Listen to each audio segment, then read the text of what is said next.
আমার আসলে বাবা নেই প্রথমত, দ্বিতীয়ত হচ্ছে যে আমার গডফাদারও নেই। তারপরে দেখা যাচ্ছে যে আমার অঢেল টাকা নেই যেটার বিনিময়ে আমি আমার ন্যায় বিচার পারবো। আমার আসলে মাথার উপর শক্ত কোনো ছাদ নেই।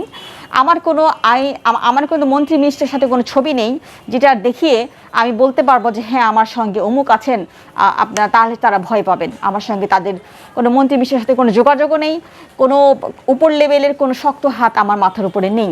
আমি খুবই অসহায় এবং আমি এটার সুস্থ বিচার দাবি করছি।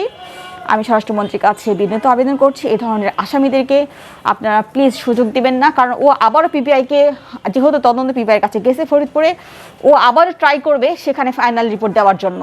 তো এই জন্য আপনাদের কাছে আমার এটা রিকোয়েস্ট, ও যেন আবার পুনরাবৃত্তি এই ঘটনাটা না করতে পারে। সুস্থ বিচার আমি কামনা করছি। পিবিআই যেন যে অফিসারের কাছে যাবে তার কাছে আমার অনুরোধ, যদি এই নিউজটা সে পেয়ে থাকে তাহলে অবশ্যই তার কাছে আমার অনুরোধ, ভাই আপনি আমার ভাই হিসাবে, এটা নিজের বোন হিসাবে আপনি তদন্ত করবেন। এটা আপনি আসলে দেখবেন যে আসলে এটা কি হতে পারে। একটা মেয়ের সাথে হয়েছে, কালকে আপনার বোনের সাথেও হতে পারে। আপনারা অফিসার মানুষ, আমি আপনাদেরকে সম্মান করি। আপনারা প্লিজ অনুরোধ করে বলছি, আপনি এটা অবশ্যই এই বিষয়টা ভালোভাবে তদন্ত করবেন। অবশ্যই আমার সাথে যোগাযোগ করবেন।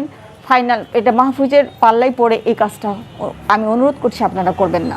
মাহফুজ যেহেতু হচ্ছে একজন সাব ইন্সপেক্টর, এবং উনি শুধুমাত্র আমার সাথেই না, এভাবে যে আমি স্বরাষ্ট্রমন্ত্রীর কাছে এর মাধ্যমে এটা রিকোয়েস্ট করতে চাই যে এই ধরনের যদি একজন সাব ইন্সপেক্টর যদি দেখা যাচ্ছে যে আমার মতো, আমি তো একজন আইনজীবী, আমাকে যদি সে না ছাড় দেয় তাহলে আরও যারা নিরপরাধ মেয়েরা আছে তারা তাহলে কোথায় গিয়ে দাঁড়াবে, তাদের সঙ্গে সে তাহলে কী করতে পারে। আমরা চাই যে তার একটা ভালো সুস্থ বিচার হোক। দরকার হলে মামলাগুলো পূর্ণ তদন্ত হোক, এবং আইনমন্ত্রীর কাছেও আমার বিনীত অনুরোধ থাকবে যে যে মামলা করেছে প্রত্যেকটা মামলা মিথ্যা মামলা দায়ের করেছে, প্রত্যেকটা মামলা হয়রানিমূলক মামলা করেছে।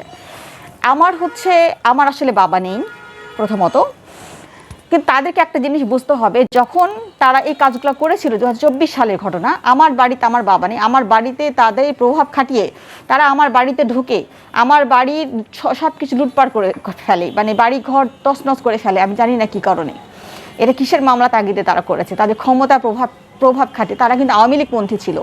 তারা কিন্তু আওয়ামী লীগপন্থীর কারণে এই যে দল চেঞ্জ হওয়ার পরে তারা কিন্তু গ্রেপ্তারও হয়েছিল। আমি এই থানাতে ফোনও করেছিলাম, তারা গ্রেপ্তার হয়েছে, আপনারা তাদেরকে স্বর্ণারেস দেখান, কিন্তু আসলে তারা স্বর্ণারেস দেখাই নাই।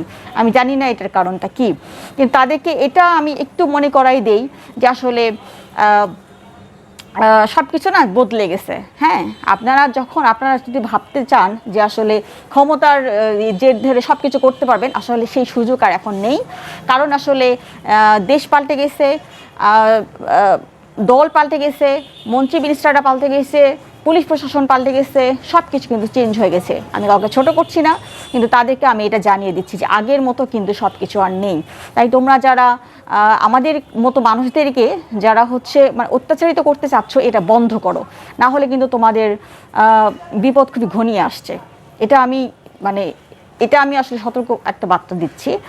এটাই, আর কিছুই বলার আমার নাই।